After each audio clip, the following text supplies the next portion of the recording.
Olá pessoal, sejam bem-vindos ao Café com Pimenta, que na verdade é Coca-Cola, porque acabou o café. E hoje a gente vai falar de um assunto bem antigo, que é o famoso mito da mulher louca. Bom, quer entender melhor? Então pegue seu cafezinho ou Coca-Cola, se aproxime e vamos falar de feminismo.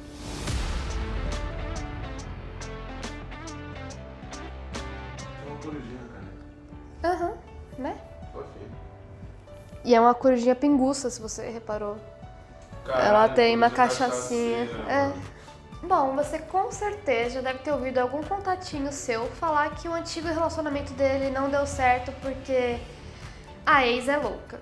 E se você nunca ouviu isso, parabéns, você é a ex-louca. Mas quem são todas essas ex-loucas? Normalmente, de forma bem rápida, são mulheres que não gostam de ser tapeadas pelo namorado heterotop. Provavelmente essa ex-louca não admitiu traição ou desconfiou quando ele disse que ia para um lugar e foi para o outro. A ex-louca é aquela mulher que não se deixa enganar e não faz as vontades do homem. E para ele é muito mais fácil taxar a mulher de ex-louca do que sair por aí assumindo que ele é um tremendo bebê chorão com síndrome de Peter Pan.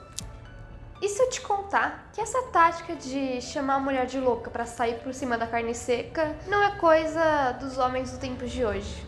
É uma coisa bem antiga e bem problemática. Bom, as insatisfações das mulheres, como a gente já viu, não é coisa de agora.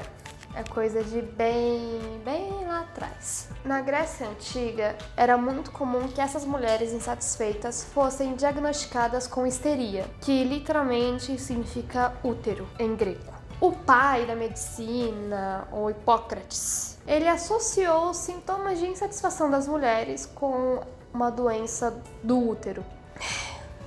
Ou seja, angústia e perturbação de modo geral eram associadas ao movimento do útero dentro da mulher. Era como se o útero estivesse frustrado e passeava pelo ventre, em busca de um local mais confortável para ficar. Ou seja, era esse útero andarilho que causava angústias, palpitações e esse sentimento de descontentamento. Quer dizer, a mulher ela era subjugada o tempo todo, mas se ela se irritasse, a culpa também era dela, porque o útero dela estava maluco. Aí se ela se irritasse, a culpa era de uma doença, de um útero frustrado.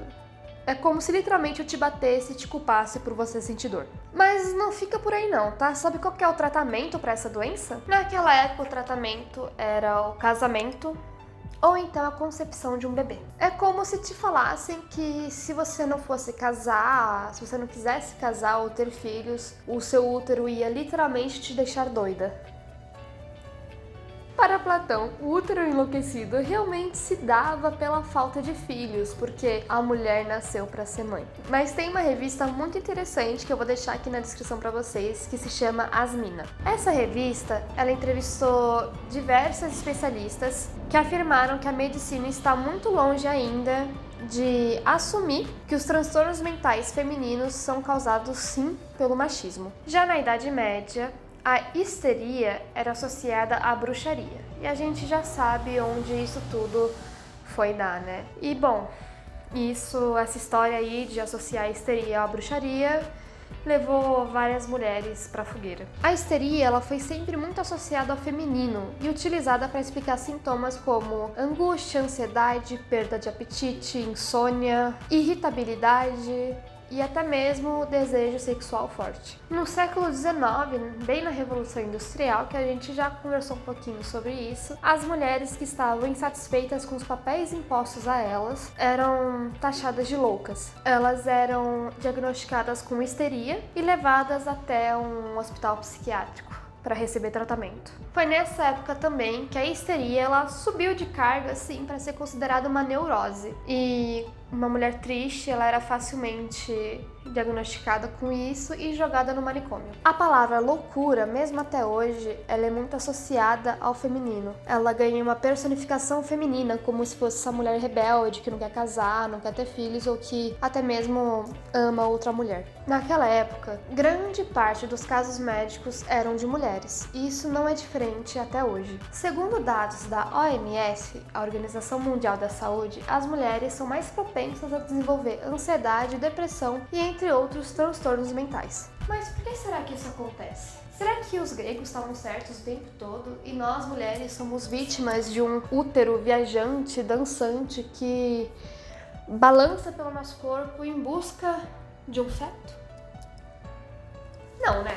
Segundo a doutora em psicologia e especialista em saúde mental e gênero na Universidade de Brasília, eu tô lendo porque ela tem um currículo muito grande. Ela é doutora em psicologia, especialista em saúde mental e gênero na Universidade de Brasília. O nome dela é Valesca Zanello, com 2 L's. Segundo ela, a medicina ainda é muito falha ao investigar o motivo do sofrimento feminino, buscando apenas fatores biológicos e não sociais. Eles culpam os hormônios, sempre, esquecendo que vivemos num mundo muito machista, onde corremos risco todos os dias, onde somos oprimidas e agredidas constantemente apenas por sermos mulheres, onde sofremos violência doméstica, estupro, onde somos rebaixadas, subestimadas apenas por sermos mulheres. A Phyllis Chesler, o nome dela vai estar aqui escrito, tá bom? Porque é muito difícil pronunciar. Um S mistura com X e fica Phyllis Chesler. Bom, essa mulher, a psicoterapeuta americana, escreveu o livro Mulheres e a Loucura, onde ela conta que a própria estrutura patriarcal faz com que a mulher desenvolva distúrbios mentais. Então não, galerinha. A culpa dos seus próprios problemas não é da mulher, e sim é a sociedade que nos adoece. É quando somos subestimadas, oprimidas, violentadas, quando recebemos menos do que um homem, mesmo estando no mesmo cargo ou tendo até mais competência do que ele. É por conta disso que a gente desenvolve sérios distúrbios mentais, como ansiedade, depressão, distúrbio alimentar, depressão, burnout, síndrome da impostora, e enfim. É quando o boy diz uma coisa, faz outra e fica tentando parecer o certo sempre e nos taxando de doidas. A sociedade nos quer loucas, para que dessa forma justifique a maneira com que nos trata. E isso não é de hoje. Com Freud, a doença vinha como resultado de uma repressão da sexualidade feminina, ou seja, a repressão de impulsos libidinosos. A lembrança do trauma e a sua catarse seriam a cura. E como que era isso aqui no Brasil? Aqui no Brasil não era muito diferente não, viu? Vou te contar. A jornalista Daniela Arbex, autora de Holocausto Brasileiro, ela conta os horrores das internações compulsórias no Hospital Psiquiátrico de Barbacena, lá no interior de Minas Gerais, no século XX. Ela vai relatar casos de meninas que foram internadas por terem engravidado de homem casado, de esposas que foram internadas unicamente porque o marido não a desejava mais, e também de mulheres que perdiam a virgindade antes do casamento. Valesca Zanello vai nos contar que hoje em dia ainda não é muito diferente. Ela vai relatar o despreparo e o preconceito dos profissionais, que não somente ignoram o surgimento do sofrimento feminino, como dão margem para todo tipo de abuso. Ela diz, vou ler aqui, abre aspas, é um trechinho, vou ler aqui no celular. As clínicas não estão preparadas. E o que posso dizer é que, no caso das mulheres que estão sob surto, o risco é muito grande de abuso sexual. E mesmo se a mulher denuncia que sofreu abuso, como todo mundo tem a tendência de desqualificar a fala do louco, ela não é levada a sério e se torna muito mais vulnerável.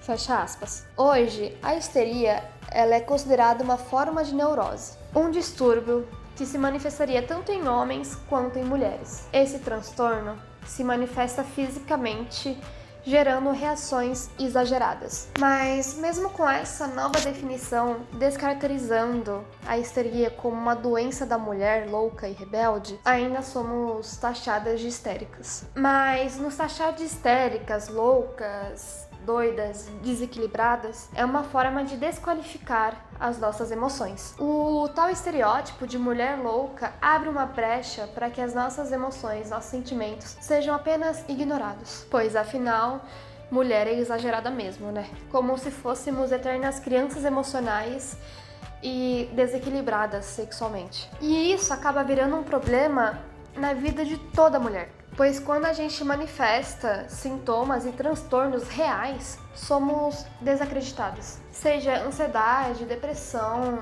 ou sintomas e dores físicas mesmo. Tudo isso pela crença enraizada de que somos seres irracionais, voláteis e desequilibradas. Quantas vezes você estava irritada ou brava e veio algum engraçadinho perguntar se era TPM, como se os seus hormônios tomassem conta 100% da sua mente e do seu corpo. E aí, com uma piadinha, esse engraçadinho ele acaba desvalidando todo o motivo do seu estresse, que é legítimo e não tem nada a ver com hormônios. Seus sentimentos, suas indagações, sua insatisfação, eles são legítimos e não deixe ninguém te falar o contrário. É normal você se sentir ansiosa, preocupada, indignada. É normal você se sentir estressada. Hoje é muito comum, infelizmente, a síndrome da supermulher, onde a gente acha que devemos ser as melhores em tudo, 100% a melhor em tudo, para termos o reconhecimento que a gente merece. E essa sobrecarga surreal de enorme acaba nos adoecendo, tanto física quanto mentalmente. Você não é louca